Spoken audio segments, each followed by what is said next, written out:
Hi friends, మనస్మిత స్టోరీస్కి మీ అందరికీ స్వాగతం, సుస్వాగతం.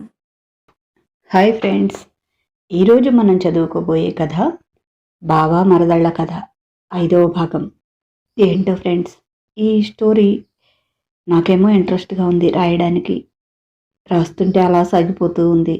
ముందు 2 ఎపిసోడ్స్ అనుకున్నా, ఇప్పుడు 5 ఎపిసోడ్స్ అయినా ఇంకా అవ్వలేదు. మీకు మాత్రం ఇంట్రెస్ట్గా లేనట్టుంది చదవడానికి. కానీ మొదలుపెట్టిన కథ పూర్తి చేయాలిగా. వచ్చే భాగంతో ఎండ్ చేద్దాం అనుకుంటున్నాను. సరే, ఇక కథలోకి వెళ్దామా? బావా మరదళ్ళ కథ 5వ భాగం. మాలతి బెణికిన పాదానికి ఆయిల్ రాసి నాటు వైద్యం చేస్తాడు పవన్. దానితో కాలు నొప్పి తగ్గిపోతుంది మాలతికి. ఇంకా లేచి నడవండి అంటాడు. పవన్ గారు, పెయిన్ తగ్గిపోయింది అంది మామూలుగా నడుస్తూ. మరి పవనా మజాకానా అన్నాడు మేసం తిప్పుతూ. మీ దగ్గర అమ్మాయిలను మెస్మరైజ్ చేసే విద్య అనుకున్నాను. ఇంకా చాలా విద్యలున్నాయండి అంది.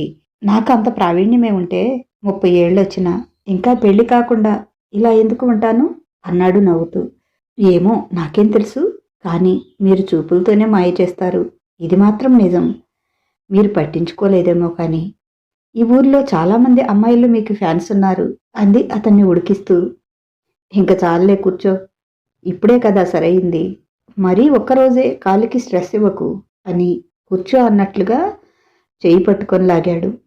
ఆదమర్పుగా ఉన్న మాలతి వచ్చి అతని ఒడిలో పడింది. నిజంగానా? నా కళ్ళలో అంత మాయ ఉందా అన్నాడు ఆమె కళ్ళలోకి ప్రేమగా చూస్తూ. మరి అందరూ నీ మాట వింటున్నారంటే ఊరికినే అనుకుంటున్నారా? మీ కళ్ళే అందరినీ మోసం చేస్తాయి, మాయలో పడేటి చేస్తాయి అంది సిగ్గుపడుతూ. నాకు అంత సీన్ ఉందని నేను అనుకోవటం లేదు. నేను చెప్పే మాటలు వాళ్ళకి ఉపయోగపడతాయి కాబట్టి వాళ్ళు వింటున్నారు అంతే తప్ప నాదేమీ గొప్పతనం లేదు. మరీ అంత మాయలో పడేసేవాడినైతే 2 సంవత్సరాల తర్వాత నేను అడిగే వరకు నువ్వు పడలేదే నా మాయలో అన్నాడు. ఎందుకు పడలేదు? చెప్పానుగా, ఎప్పుడో పడిపోయానని. కాకపోతే నా పరిస్థితి బాగాలేదు. నేను మీకు మీ స్టేటస్కి తగినదాన్ని కాదు కనుక నేను బయటపడలేదు అంతే అంది. ఇంకా అన్నాడు నవ్వుతూ. నిజంగా పవన్ గారు, మీకు తెలీదు, మీరు సన్ గ్లాసెస్ పెట్టుకొని బుల్లెట్ మీద అలా స్టైల్గా వెళ్తుంటే మీ బైక్ సౌండ్ విని ఎంతమంది అమ్మాయిలు బయటకు వచ్చి చూస్తారో తెలుసా? నేను చాలాసార్లు గమనించాను. ఓ సీక్రెట్ చెప్పనా? అమ్మాయిలే కాదు, పెళ్ళైన వాళ్ళు కూడా అలా చూస్తూ ఉంటారు. మీలో ఓ హీరో వర్షిప్ ఉంది. దానికి నిజంగానే అందరూ మెస్మరైజ్ అవుతారండి. అవునన్నా కాదన్నా, అది నిజం అంది అతని మీసం తిప్పుతూ. గాడ్ ప్రామిస్గా నాకు తెలియదు మాలా, నేనెప్పుడూ గమనించలేదు. నాతో ఎవరూ కూడా అనలేదు. ఇప్పుడు ఫస్ట్ టైం నీ దగ్గరే వింటున్నాను.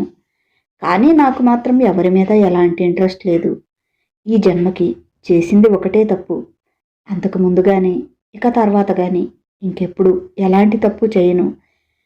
పాత విషయాలు గుర్తుపెట్టుకొని అలాగే చేస్తానని మాత్రం అనుకోవద్దు ప్లీజ్ మాలతి అన్నాడు. సారీ, నేను అలా అనలేదు పవన్ గారు. వాళ్ళు మిమ్మల్ని చూస్తున్నారు అన్నాను, కానీ మీరు వాళ్ళని చూస్తున్నారు అని నేను అనలేదు. ఎప్పటికీ మిమ్మల్ని తప్పుగా అనుకోను. మీరేంటో, మీ బిహేవియర్ ఎలా ఉంటుందో నాకు తెలీదా? సారీ అండి, మిమ్మల్ని బాధ పెట్టి ఉంటే అంది. చచా, అలా కాదురా, నేను చెప్పాలనుకున్న మాట చెప్పాను అంతే, నువ్వు అన్నావని కాదు అని చెప్పాడు. మీరు ఇలా ప్రతిసారి చెప్పకండి. మీరు అలా ఎక్స్ప్లెనేషన్ ఇస్తుంటే నాకు చాలా బాధగా అనిపిస్తుంది అని అంది మాలతి. నిజంగా నేను అదృష్టవంతుణ్ణి మాలా, నీలా అర్థం చేసుకునే భార్య దొరికినందుకు అన్నాడు ఒళ్ళో కూర్చున్న ఆమెను గట్టిగా హగ్ చేసుకొని ఆమె గుండెల్లో మొహం దాచుకుంటూ. నువ్వు అడిగావని అన్నావని కాదు, నేను చేసిన తప్పుకి ఎన్నిసార్లు ఎక్స్ప్లెనేషన్ ఇచ్చినా తక్కువే కదా. అది నన్ను ఇప్పటికీ కృంగతీస్తూనే ఉంది అన్నాడు బాధగా. ఇక గతం పూర్తిగా మర్చిపోండి. మనం కొత్త లైఫ్ స్టార్ట్ చేస్తున్నాం. పాత జ్ఞాపకాలు కూడా మీ మనసులోకి, మన మధ్యలోకి రానివ్వద్దు ప్లీజ్ పవన్ గారు. మీ మీద నాకు 100కి 1000% నమ్మకం ఉంది. మీరు ప్రతిసారి ఇంకా నేను తప్పు చేయను అని ఎక్స్ప్లెనేషన్ మాత్రం ఇవ్వద్దు ప్లీజ్. మీరు అలా చెప్తుంటే నాకు చాలా ఇబ్బందిగా ఉంటుంది అని చెప్పింది మాలతి అతని జుట్టులోకి వేళ్ళుపోనిచ్చి నిమురుతూ. సరే మాలా, నోటితో చెప్పను, చేతలతో చూపిస్తాను. నువ్వు నా మీద పెట్టుకున్న నమ్మకం ఎప్పటికీ అబద్ధం చేయను. ఇదే చివరిసారి చెప్పటం అన్నాడు. మాలతికి శారీస్ ఇవ్వటానికి సిటీ నుంచి వస్తూ నేరుగా మాలతి ఇంటికే వచ్చారు సుధా, రాఘవ. వాళ్ళిద్దరి మాటలు విన్నారు. వాళ్ళ మనసు కూడా సంతోషంతో నిండిపోయింది. ఆలస్యంగా అయినా తన కొడుక్కి బంగారం లాంటి భార్య దొరికింది అనుకున్నారు. బయటే ఉండి అమ్మామాలా అని పిలిచింది సుధాగారు. గబుక్కున పవన్ ఒడిలోంచి లేస్తూ, అయ్యో అత్తయ్య గారు వచ్చారు, ఇప్పుడు ఎలా అంది భయంగా పవన్ని చూస్తూ. ఏమైంది? అమ్మే కదా, అంత భయపడే పని మనం ఏం చేయటం లేదు ఇక్కడ. నువ్వు కూర్చో అని తనే లేచి వెళ్ళి తలుపు తీశాడు. తలుపు తీసే ఉంది కదమ్మా, పిలుస్తున్నావెందుకు, రావచ్చుగా అన్నాడు. కొడుకు వైపు చూసి నవ్వింది. మీ కోడలు అంత సీనివ్వదులే అంటూ లోపలికి నడిచాడు. అతని వెంటే వచ్చారు రాఘవ, సుధా. రెండత్తమ్మా అని కిచెన్లోకి వెళ్ళి వాటర్ తీసుకొని వచ్చింది. కాలు నొప్పి తగ్గిపోయిందమ్మా అని అడిగింది సుధా మామూలుగా నడుస్తున్న మాలతిని చూసి. అవునత్తయ్య, ఇప్పుడే మీ అబ్బాయి గట్టిగా లాగారు. ఫస్ట్ బాగా నొప్పి అనిపించింది, కానీ పూర్తిగా తగ్గిపోయింది అని చెప్పింది. పోనీలేమ్మా, మనకి ఆ ఆటంకం కూడా లేకుండా పోయింది అని అలా నిలబడ్డావేరా, కూర్చో అంది సుధా ఆమె పక్కన కూర్చోబోతుంటే. మాలా ఏమీ అనుకోకుండా, ఒక్కసారి వాడి పక్కన కూర్చోరా, నాకు మీ ఇద్దరూ పక్కపక్కన ఉంటే చూడాలని ఉంది అంది సుధా. రేపు ఎంగేజ్మెంట్లో ఎలాగో కూర్చుంటాం కదమ్మా అని అన్నాడు పవన్. మాలతి ఎక్కడ ఇబ్బంది పడుతుందో అని. ఇప్పుడు కూర్చుంటే ఏమవుతుంది, మనమే కదరా ఉన్నాం, ప్లీజ్ అంది. మాలతి వెళ్ళి పవన్ పక్కన కూర్చుంది. సుధా, రాఘవ వాళ్ళిద్దరినీ తృప్తిగా చూసుకున్నారు. ఇలా మామూలుగా ఉంటేనే ఎంత బాగున్నారో, చూస్తుంటేనే కడుపు నిండిపోతుంది. రేపు పీటల మీద చూస్తే ఎంతమంది దిష్టి తగులుతుందో అంది. సిగ్గుపడింది మాలతి ఆ మాటకి. సుధా తను తెచ్చిన డ్రెస్సులు, చీరలు అన్నీ తీసి అక్కడ పెట్టింది. ఇన్ని తెచ్చారెందుకత్తమ్మా, ఎంగేజ్మెంట్కే కదా, ఒకటి సరిపోతుందిగా అంది మాలతి. ఏమోనమ్మా, నాకు ఆడపిల్లలు లేరు కదా. ఇదివరకైతే షాపింగ్కి వెళ్తే ఏది చూసినా కొనాలనిపించేది, కానీ ఇంట్లో ఎవరున్నారు నాకు వేసుకోవడానికి? అందుకే ఈరోజు నాకు నచ్చిన డ్రెస్ అల్లా తెచ్చాను. ఇంకా టైం లేదు, లేకపోతే ఇంకా చాలా తెచ్చేదాన్ని అని జ్యువెలరీ బాక్స్ కూడా తీసి చూపించింది. డైమండ్ సెట్ ఒకటి, కెంపులు పచ్చలు ముత్యాలు పొదిగిన సెట్ ఒకటి. 2 డ్రెస్సులు మార్చుకుంటావు కదా, రెండింటి మీదకి 2 సెట్లు తెచ్చాను. నా కోడలు కని నేను చాలా కొనిపెడుతూనే ఉన్నాను. కోడలు రావటానికే ఆలస్యమైంది కానీ అంది. ఆమె చూపిస్తున్న ప్రేమకి కన్నీళ్లు వచ్చాయి మాలతికి. మా అమ్మ ఉంటే నా కోసం ఇలాగే తపన పడేదేమో కదా అనుకుంటే తనకు తెలియకుండానే కళ్ళల్లో నీళ్లు కారిపోతున్నాయి. ఏంటే పిచ్చి, ప్రతిదానికి అలా ఫీల్ అవ్వకు అన్నాడు పవన్ ఆమె భుజం చుట్టూ చేయి వేసి తన గుండెలకు హత్తుకుంటూ. అనాథగా ఎవరూ లేకుండా పెరిగిన నాకు ఇంత ప్రేమను భరించడం నా వల్ల కావటం లేదండి అంది ఏడుస్తూనే. సుధా, రాఘవ కూడా లేచి వచ్చి, ఊరుకో తల్లి, నేను ఉదయమే చెప్పానా ఇంకెప్పుడు ఆ మాట అనుకోవద్దని. ఏదైనా సరే మమ్మల్ని డిమాండ్ చేయాలి కూతుర్లాగా, ఇలా ప్రతిదానికి బాధపడకూడదు అంది సుధా. అవును తల్లి, మాకు మాత్రం ఎవరున్నారు, వాడు నువ్వే కదా. మా ప్రేమని నువ్వు భరించాలి, మేము భరించలేనంత ప్రేమను మాకివ్వాలి. ముఖ్యంగా మనసు చెదిరి ఉన్నవాడికి నువ్వు ఎంత ప్రేమని ఇవ్వగలవో నీ ఇష్టం తల్లి. ఇక మాకెవరికి ఆ గతం తాలూకు జాడలు కూడా నీ ప్రేమలో కనిపించకుండా మాయమైపోవాలి. నీ నుంచి మేము అంత ప్రేమను ఆశిస్తున్నాం, అందుకే నీ మీద కొంచెం ప్రేమ చూపిస్తున్నాము అన్నాడు రాఘవ. కొడుకు కోసం ఆ తండ్రి తల్లి ఎంత తపన పడుతున్నారో అర్థమవుతుంది వాళ్ళ మాటల్లోనే. అలాగే అత్తమ్మ, అలాగే మామయ్య గారు, మీకు నేను మాటిస్తున్నాను, పవన్ గారిని నా కడుపున పుట్టిన బిడ్డంత ప్రేమగా చూసుకుంటాను. ఇంత ప్రేమను పంచుతున్న మిమ్మల్ని నా కన్న తల్లిదండ్రుల్లా చూసుకుంటాను. మా అమ్మా నాన్న మీద ఒట్టు అంది మాలతి. అది నువ్వేమీ చెప్పనవసరం లేదు, మాకు తెలుసు. కానీ ఈ బట్టలు నగలు నచ్చాయా? లేకపోతే కాలు బాగా అయిందిగా, రేపు ఉదయమే వెళ్ళి నీకు నచ్చినవి తెచ్చుకుందాం అంది సుధా. అయ్యో అత్తమ్మ, నాకు చాలా నచ్చాయి, ఇంకేమీ అవసరం లేదు అని చెప్పింది. కాసేపు కూర్చోండి అత్తమ్మ, తినడానికి ఏమైనా చేస్తాను అంది. ఈరోజు నీ కాలు బాగాలేదుగా, అప్పుడే అంతసేపు నిలబడకూడదు, తర్వాత రోజు నువ్వే వండి పెట్టాలి, నేను తినాలి అని. ఒరేయ్, అమ్మాయికి భోజనం తెచ్చావా? కృష్ణగాడికి చెప్పాను, వాడు అసలే మతిమరిపోడు అంది సుధా. కొడుకుని తిన్నావా అనలేదు, కోడలికి మాత్రం తెచ్చావా అని అడుగుతున్నావు. ఒక్క రోజులోనే ఎంత మారిపోయావమ్మా అన్నాడు పవన్. 30 సంవత్సరాలు బట్టి నిన్ను చూసుకుంటున్నాను. ఇంకా ఇంకా నిన్ను నా కోడలు చూసుకుంటుంది, నేను నా కోడల్ని చూసుకుంటాను. ఓరా, నీతో నాకేంటి అంది. కృష్ణ ఆ బట్టలు చూసి ఒక లెహంగా, ఓ శారీ సెలెక్ట్ చేసి వాటి మీదకి ఏ నగలు పెట్టుకోవాలో కూడా సెలెక్ట్ చేసి ఇవి వేసుకో అని చెప్పాడు. అమ్మో, నా కొడుకు ఏమీ తెలియని అమాయకుడు అనుకున్నా, నీకు ఎంత తెలిసేంట్రా అని ఆశ్చర్యపోయింది సుధా. ఆశ్చర్యపోయిన వరకు చాలే, ఇక పద ఇంటికి వెళ్దాం అని. నువ్వు జాగ్రత్త మాలా, ఈరోజు కూడా రేఖని రమ్మనాల్సింది అన్నాడు. పర్లేదు సార్, రోజూ ఒక్కదాన్నే కదా ఉండేది, నాకు అలవాటేలే అంది. సారేంట్రా, వాడేమన్నా నీ బళ్ళో పంతులా? చక్కగా పేరు పెట్టి పిలువు, లేకపోతే ఏమండి అని పిలువు. ఈ సారు గీరు మనకెందుకు అంది సుధా. అలవాటైపోయిందత్తమ్మా, అలా చిన్నగా మార్చుకుంటాను అంది. రాఘవ సుధా కారులో వెళ్తే మాలతికి బాయ్ చెప్పి తను బైక్ మీద బయలుదేరాడు. ఇందాక మాల చెప్పిన మాట గుర్తుకొచ్చి అటు ఇటు చూశాడు.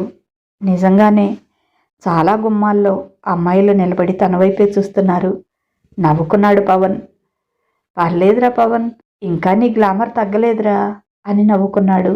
పర్లేదురా పవన్, ఇంకా నీ గ్లామర్ తగ్గలేదురా అని నవ్వుకున్నాడు. ఎంగేజ్మెంట్ ఇంట్లోనే చేసుకోవాలి అనుకున్నారు. ఈ వార్త అప్పటికే ఊరంతా పాకిపోయింది. మొత్తానికి పవన్ బాబు చివరికి పెళ్లి చేసుకుంటున్నాడు. మంచి అమ్మాయిని ఎంచుకున్నాడు. మాలతి కూడా మంచి పిల్ల అనుకున్నారు అందరూ. తమకి ఎంతో అండగా ఉంటున్న పవన్కి పెళ్ళంటే ఊరంతా సంతోషించారు. అంతకుముందే చాలామంది చెప్పారు, ఎన్నాళ్ళు ఇలా ఉంటావు, పెళ్లి చేసుకో అని. నవ్వి ఊరుకునేవాడు. ఆ రోజే పవన్ మాలతిలో ఎంగేజ్మెంట్. రాధ మాలతిని తన ఇంటికి తీసుకొస్తాను అంది. వద్దత్తా, తను ఉండే ఇంటి నుంచే నేరుగా ఇక్కడికి వస్తుంది అని చెప్పాడు పవన్. బాధగా చూసింది పవన్ వైపు. కానీ పవన్ అది పట్టించుకోలేదు. శృతి వస్తుంది, ఇక ఆ ఇంటితో ఎంత దూరంగా ఉంటే అంత మంచిది అనుకున్నాడు. సరే, నేను మామయ్య మాలతి తల్లిదండ్రులుగా పీటల మీదైనా కూర్చోవచ్చా అంది బాధగా అల్లుడి వైపు చూస్తూ. సరే అన్నాడు. 8 గంటలకల్లా శృతి వాళ్ళు వచ్చిన కారు రాధ ఇంటి ముందు ఆగింది. కారు దిగి చూసి ఆశ్చర్యపోయింది శృతి. ఇంతకుముందు 2 ఇళ్ళు సేమ్గా ఉండేవి, ఇప్పుడు తమ ఇల్లు అలాగే ఉంది. కానీ పవన్ ఇంటిని పూర్తిగా పడేసి ఆ ఇంటి పక్కనే ఖాళీ ప్లేస్ ఉండేది. అది కూడా కలిపి అధునాతనమైన 3 అంతస్తుల బిల్డింగ్ కట్టి ఉంది. ఇంద్రభవనంలో ఉంది ఆ బిల్డింగ్. బయట నుంచి చూస్తుంటే ఒక్కసారైనా లోపలికి వెళ్ళి చూడాలి అనిపించేట్లుగా ఉంది. మామయ్యకి అంత డబ్బు ఎలా వచ్చింది? అంత అవకాశం లేదు. బావ సొంతంగా వ్యవసాయం చేస్తానని వెధవ ప్రయోగాలు చేసి మామయ్యని దివాళా తీపించినట్లు ఉన్నాడు. ఇల్లెవరికో అమ్ముకున్నట్లున్నారు. వాళ్ళు ఇలా కట్టించారనుకుంటా. మామయ్య బావ 100 జన్మలెత్తినా ఇలాంటి ఇల్లు కట్టలేరు అనుకుంది ఎగతాళిగా నవ్వుకుంటూ. వచ్చేటప్పుడు బావ గురించి నాన్నని అడిగితే అసలేమీ చెప్పలేదు. నాన్నకి అసలు తనతో మాట్లాడటమే ఇష్టం లేదు. అమ్మ చెప్పిందని తప్పనిసరి వచ్చినట్లున్నాడు. ఆ ఇంట్లో ఏదో ఫంక్షన్ జరుగుతున్నట్లు హడావుడిగా ఉంది. ఇల్లంతా డెకరేట్ చేసినట్లుగా అనిపిస్తుంది. బయట గేటుకి కూడా పూలతో డెకరేట్ చేశారు. నాన్న ఎలాగూ చెప్పడు, అమ్మని అడుగుదాం అనుకొని లోపలికి నడిచింది. ఆమె వెంట 6 నెలల చిన్న పాప మాత్రమే ఉంది. శ్రీనివాస్ లోపలికి వెళ్ళి పనివాడిని పంపిస్తే లగేజ్ తెచ్చి లోపల పెట్టాడు. రాధ కూతురికి మనవరాలకి దిష్టి తీసి లోపలికి తీసుకువెళ్ళింది. కూతుర్ని కౌగిలించుకొని ఏడ్చింది. చిరాకు అనిపించింది శృతికి. ఏంటమ్మా, ఎందుకు ఏడుపులు? నేను బ్రతికే ఉన్నానుగా అంది విసుగ్గా. నువ్వు మారవే అని విసుక్కుంటూ లోపలికి వెళ్ళింది రాధ. ఏవండి, త్వరగా స్నానం చేసి రెడీ అవ్వండి. మనమే మాలతి తరఫున పీటల మీద కూర్చోవాలి, త్వరగా కానివ్వండి అంది. సరే అని స్నానానికి వెళ్ళాడు శ్రీనివాస్. అమ్మా, మామయ్య వాళ్ళ ఇల్లు ఎవరికైనా అమ్మేశారా? వాళ్ళు ఇలా కట్టించారా అంది. కూతురు వైపు అదోలా చూసి, ఇల్లు అమ్ముకోవలసిన కర్మ నా మేనల్లుడికేంటే, వాడు రాజా, వాడే కట్టించాడు. నీకు అనుభవించే జాతకం లేక కాలదనుకొని వెళ్ళావు. నీ అమెరికా మొగుడు ఈ జన్మంతా కష్టపడినా నా మేనల్లుడు సంపాదించినంత డబ్బు సంపాదించలేడు. వాడికున్నంత పేరు 10 జన్మలెత్తినా సంపాదించుకోలేడు అంది. ఇప్పుడు అతను గొడవ ఎందుకు అని. ఇంతకీ బావేం చేస్తున్నాడమ్మా అంది. ఏం చేస్తాడు? నీకు ఇష్టం లేని వ్యవసాయమే. అదే నీ దృష్టిలో బురదలో పొర్లాడటం. తల్లి మాటలకి తెల్లబోయింది శృతి. ఏంటి, వ్యవసాయం చేసి అంత సంపాదించేశాడా? మరి మీరేం సంపాదించలేదే ఇన్ని సంవత్సరాల నుంచి? నా చెవిలో క్యాలీఫ్లవర్లు ఏమైనా కనిపిస్తున్నాయా ఏంటి? ఇంత సంపాదించాడు అంటే బావ జాబ్ చేస్తున్నాడా అంది ఆశగా తల్లి వైపు చూస్తూ. అయినా వాడి విషయం నీకెందుకులే కానీ వెళ్ళి స్నానం చేసి రెడీ అవ్వు. ఈరోజు బావకి ఎంగేజ్మెంట్ అని ఆమె వైపు తేరిపారా చూసి, ఈ బట్టలేంటి ఒళ్ళంతా కనిపిస్తూ? బంధువులంతా ఉన్నారు, చీర కట్టుకో అని చెప్పింది రాధ. ఏంటి, బావకి ఎంగేజ్మెంటా? ఎవరు అమ్మాయి అంది నీరసంగా. వాడిలాగే వ్యవసాయాన్ని ప్రేమించే అమ్మాయి. అందుకే వాడిని కూడా ప్రేమించింది. ఇద్దరూ ఇష్టపడ్డారు, పెళ్లి చేసుకుంటున్నారు. నువ్వు వాడికి చేసిన మోసాన్ని మర్చిపోయి ఇన్నేళ్లకి మనిషి అయ్యాడు వాడు. వాడి విషయంలో మళ్ళీ నీ వల్ల ఏదైనా సరే పొరపాటు జరిగిందంటే ఊరుకోను శృతి. కూతురని కూడా చూడను. ఉన్నన్ని రోజులు జాగ్రత్తగా ఉండి మర్యాదగా వెళ్ళిపో అని హెచ్చరించింది రాధ. తల్లి వైపు కోపంగా చూసి లోపలికి వెళ్ళింది శృతి. శ్రీనివాస్ రెడీ అయి రావటంతో భర్తతో పాటు అన్న ఇంటికి వెళ్ళింది రాధ. శృతి స్నానానికి వెళ్ళింది. ఇదంతా నిజమా అని ఆశ్చర్యపోయింది. పాపకి స్నానం చేపించి పాలు పట్టి పడుకోబెట్టి తను స్నానం చేసి వచ్చి పొట్టి పొట్టి బట్టలతోనే రెడీ అయ్యి అద్దంలో తనని తాను చూసుకుంది. అది ఎవరితో పనికి మాలింది. వ్యవసాయం అంటే ఇష్టమట. ఆ అప్పలమ్మ నాతో పోటీనా? నేను ఒక సైగ చేస్తే బావ వచ్చి నా ఒళ్ళో వాలిపోడు అని తన అందం చూసి గర్వంగా నవ్వుకొని పవన్ ఇంట్లోకి వెళ్ళింది. శృతిని, ఆమె బట్టల్ని వింతగా చూస్తున్నారందరూ.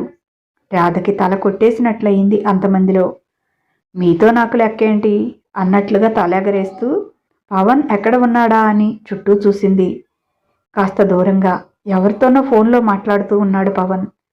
అతన్ని చూడగానే శృతి కళ్ళు మెరిశాయి. అప్పుడు 25 సంవత్సరాలు, కుర్రోడిలా మిల్కీ బాయ్లా ఉండేవాడు. కానీ ఇప్పుడు కొంచెం కలర్ తగ్గినట్లు ఉన్నాడు. కానీ చాలా హుందాగా రాయల్గా ఉన్నాడు. పట్టు పంచెని లుంగీలా కట్టుకున్నాడు. పట్టు షర్టు వేసుకున్నాడు. అతని అందం రెండింతలైనట్లుగా ఉంది ఆ డ్రెస్లో. ఛ, ఎంత పొరపాటు చేశావే శృతి.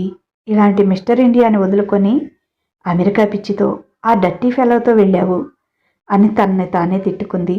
పరిగెత్తుకుంటూ వెళ్ళి, బావా ఏం చేస్తున్నావు, ఎలా ఉన్నావు అంటూ పవన్ని హగ్ చేసుకోబోయింది. ఒక్కసారిగా ఆమెను విసురుగా వెనక్కి నెట్టాడు. అసహ్యంగా ఆమె వైపు ఓ చూపు చూసి అక్కడి నుంచి వెళ్ళిపోయాడు. నిజంగా శృతి ఇది ఊహించలేదు. తన్ని చూడగానే బావ అన్నీ మర్చిపోయి, బుజ్జి ఎప్పుడు వచ్చావు, ఎన్నాళ్ళవుతుందే నిన్ను చూసి అని తనని ఎత్తుకొని గిరగిరా తిప్పేస్తాడు అనుకుంది. కానీ తన మొహం చూడటమే అసహ్యం అన్నట్లు అతను ఫీల్ అవుతాడని అస్సలు అనుకోలేదు.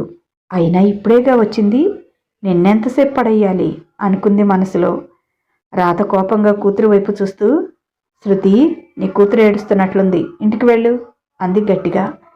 సుధా అక్కడికి వచ్చి రాధతో మాట్లాడుతుంది. కానీ కనీసం శృతిని పలకరించలేదు. మేనమామ కూడా చూసి చూడనట్లు పక్కకు వెళ్ళిపోయాడు. తల కొట్టేసినట్లు అయ్యింది శృతికి. అంటే తను ఈ ఇంట్లోకి రావడం కూడా వాళ్ళెవరికీ ఇష్టం లేదు అనుకుంది. విసురుగా తన ఇంట్లోకి వెళ్ళింది. తప్పుగా అనుకోకు రాధా, ఈ సంతోష సమయంలో అది వాడి కళ్ళ ముందు ఉండి వాడి మనసు కష్టపెట్టుకోవటం నాకు ఇష్టం లేదు అని మొహమాటం లేకుండా చెప్పింది సుధా. అర్థం చేసుకుంది రాధ. ఆమెకు తెలుసు శృతి వెళ్ళిపోయాక పవన్ ఆమె ఆలోచనలతో ఆమె చేసిన మోసానికి పిచ్చివాడయ్యాడు. కోలుకోవటానికి చాలా సమయం పట్టింది. అందరూ పవన్ శృతిని విపరీతంగా ప్రేమించాడు, అందుకే ఆమె అలా వేరే వాడిని పెళ్లి చేసుకుందని అంత బాధపడుతున్నాడు అనుకుంటున్నారు. ఎవరికీ తెలియని నిజం తనకు తెలుసు. వాళ్ళిద్దరి మధ్య అంతకు మించిన బంధం ఉందని. తన కూతురు అన్నింటినీ కాలదనుకొని వాడిని పచ్చి మోసం చేసి వెళ్ళింది అని. అందుకే ఆమె బాధపడలేదు. నేనేమీ అనుకోను వదినా, నాకు తెలీదా అంది బాధగా. ఆమె ఇంట్లోకి వెళ్ళేటప్పుడు మాలతిని అక్కడికి తీసుకువచ్చారు. ఆమె కారు దిగుతుంటే చూసింది. మాలతిని చూసి వావ్ అనుకోకుండా ఉండలేకపోయింది. చాలా అందంగా ఉంది. తనకంటే చిన్నది కూడా. చాలా అంటే చాలా అందంగా, పట్టుకుంటే మాసిపోయేట్లుగా ఉంది. అయినా పల్లెటూరుదేగా అనుకుంది మనసులో. సుధా గబగబా ఎదురొచ్చి దిష్టి తీసి మాలతిని ముద్దు పెట్టుకొని భద్రంగా ఆమె భుజాల చుట్టూ చేతులు వేసి లోపలికి తీసుకువెళ్ళింది. దూరంగా నిలబడిన పవన్ మాలతిని రెప్పవేయటం కూడా మర్చిపోయి అలాగే చూస్తున్నాడు. అది గమనించిన శృతికి ఒళ్ళు మండిపోయింది. ఒకప్పుడు తనని రాణిలా చూసేవాళ్ళు వాళ్ళంతా. ఇప్పుడు తనంత వెగటయ్యిందా? ఆ కొత్త కోడల్ని మరీ నెత్తిన పెట్టుకుంటున్నారు. అయినా ఎన్నాళ్లులే ఈ సంబడం. బావని కొంగున కట్టుకోవటం నాకు నిమిషంలో పని అనుకుంది. బావని నా గ్రిప్లోకి తెచ్చుకొని అప్పుడు చెప్తా మీ అందరి పని. అయినా అంత అందంగా ఉన్నావేంట్రా బాబు? మిస్టర్ ఇండియాలు కూడా నీ ముందు బలాదూర్ అనేలా పర్ఫెక్ట్ హ్యూమన్లా ఉన్నావు. చూస్తేనే పిచ్చెక్కిపోతుంది. అప్పుడు ఏదో అమెరికా పిచ్చి పట్టి అలా చేశాను. ఆ అన్రొమాంటిక్ ఫెలోని చూస్ చేసుకున్నాను అని బావతో తను చేసిన రొమాన్స్ని గుర్తు చేసుకోసాగింది. నీ ముందు వాడు దేనికి పనికిరాడు బావా, ఒట్టి వేస్ట్ ఫెలో. అందుకే అమెరికా నుండి ఆ వేస్ట్ ఫెలోని ఎడమకాలితో ఓ తన్ను తన్ని నీకోసమే ఇంత దూరం వచ్చాను. చాలామందితో రొమాన్స్ చేశాను, కానీ నీలా దానిలో ఎవరూ పర్ఫెక్ట్ కాదు. నీ అంత సుఖాన్ని ఎవరూ ఇవ్వలేకపోయారు. అందుకే నీతో గడిపిన రోజులు గుర్తుకొచ్చి నీకోసమే వచ్చాను. కానీ కొంచెం లేట్ అయిపోయింది. అయినా ఇప్పుడేమైందిలే, కొంచెం డ్రామా ప్లే చేసి 4 కన్నీటి బొట్లు రాలిస్తే నువ్వు వచ్చి నా ఒడిలో పడటం ఎంతసేపు అని కన్నింగా నవ్వుకుంది. ఇక ఇక్కడ పవన్ ఇంట్లో కాబోయే కోడల్ని చూసి మురిసిపోయింది సుధా. బంగారు బొమ్మలా ఉన్నావు, నా దిష్టే తగిలేలా ఉంది అంటూ ఇంట్లోకి తీసుకువెళ్ళి మళ్ళీ దిష్టి తీసివేసింది. అయ్యో ఏంటత్తమ్మా ఇది, ఇప్పుడే కదా దిష్టి తీశారు అంది. అది సరిపోదులేవే, అసలు ఎంత బాగున్నావో తెలుసా?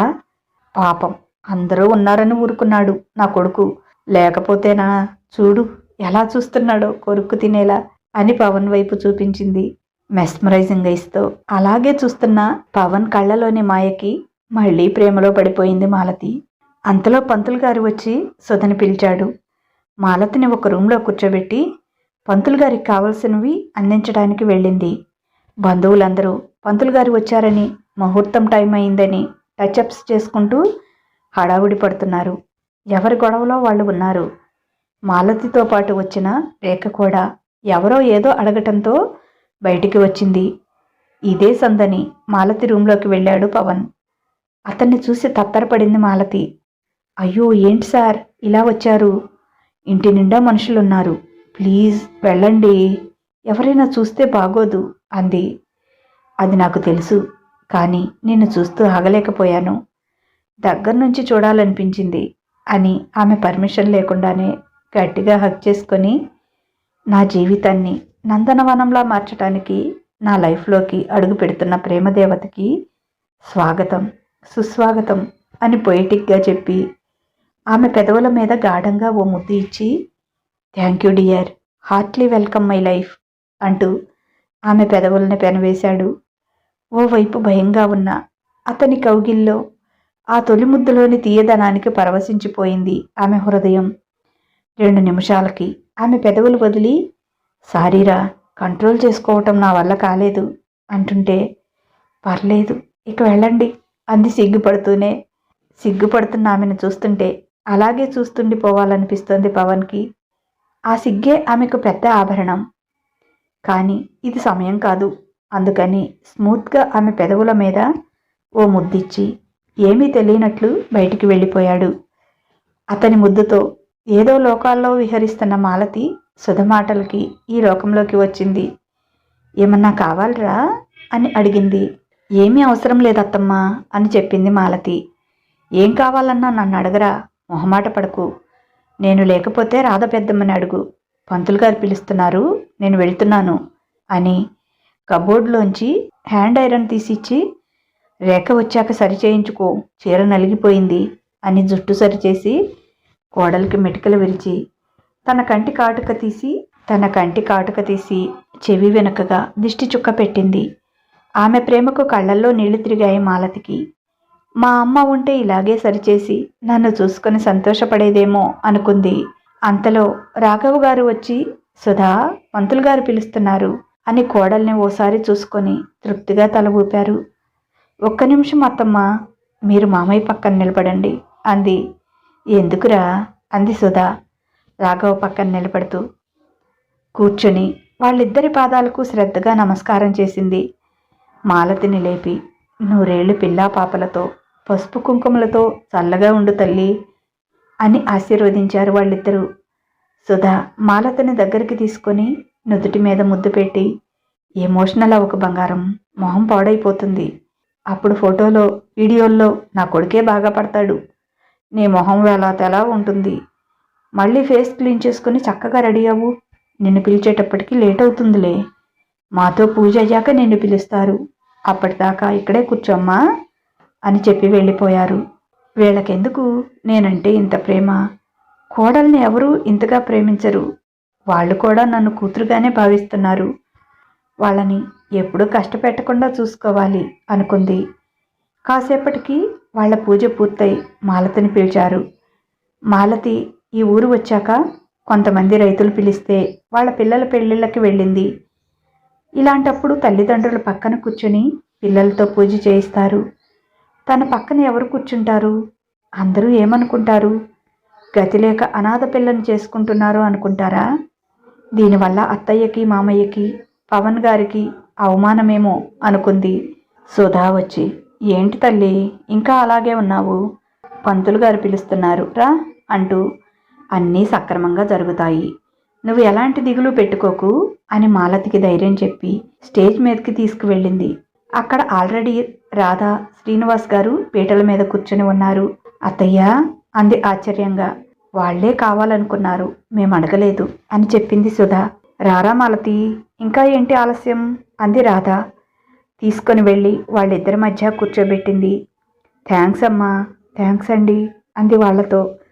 తప్పమ్మా, అమ్మా నాన్నకి అలా చెప్పకూడదు అంది రాధ నిర్విఘ్నంగా. ఎంగేజ్మెంట్ కార్యక్రమం ముగిసింది. పురోహితుడు పవన్ మాలతిలతో దండలు మార్పించాడు. ఒకరి వేలికి ఒకరు రింగ్స్ కూడా మార్చుకున్నారు. ఇద్దరినీ చైర్లో కూర్చోబెట్టి అందరూ వచ్చి అక్షంతలు వేసి ఆశీర్వదించారు. పవన్ మాలతి చెవిలో ఏదో చెప్తుంటే ఆమె సిగ్గుపడుతూ అతన్ని చూస్తోంది. సిగ్గుపడుతున్న ఆమెని ఆరాధనగా చూస్తున్న పవన్ని చూసి అందరూ ముచ్చటైన జంట, చూడచక్కగా ఉన్నారిద్దరూ అనుకున్నారు. కానీ వాళ్ళని చూసి రెండు కళ్ళు మాత్రం భగ్గుమన్నాయి. ఛీ, ఇదెందుకు వచ్చింది పానకంలో పుడకల మధ్యలో? ఈ స్టూపిడ్ లేకపోతే 2 రోజులు కూడా పట్టేది కాదు బావని నా వల్ల వేసుకోవటం అనుకుంది కోపంగా. ఇంట్లోంచి పసిపాప ఏడుపు వినిపిస్తుంటే కసిగా నేలను తన్ని ఇంట్లోకి వెళ్ళింది. ఇదొక దరిద్రం నాకు తోడు అనుకుంటూ పాల సీసా తీసి పసిదాన్ని నోట్లో పెట్టింది. పాలు తాగి హాయిగా ఆడుకుంటున్న ఆ పసిదాన్ని చూస్తే ఆమెకెందుకో నవ్వుతూ మాట్లాడుకుంటున్న పవన్, మాలతి గుర్తుకొచ్చారు. అంతే, కోపంతో దాని తొడ మీద గట్టిగా గిల్లింది. క్యారుమని ఇల్లు ఎగిరిపోయేలా ఏడ్చింది పసిది. దాని ఏడుపు పక్కింట్లోకి కూడా కన్న కఠోరంగా వినిపిస్తోంది. అందరూ ఎందుకు పిల్ల అలా ఏడుస్తోంది అంటున్నారు. అందరి హ్యాపీ మోడ్ డైవర్ట్ అయింది. సుధా చిరాగ్గా, ఏంట్రాదా పిల్లని అలా ఏడిపిస్తుందది, వెళ్ళి చూసిరా అంది. ఇంట్లోకి వెళ్ళిన రాధకి ఏడుస్తున్న పసిదాన్ని నవ్వుతూ చూస్తున్న కూతుర్ని చూసి మతిపోయింది.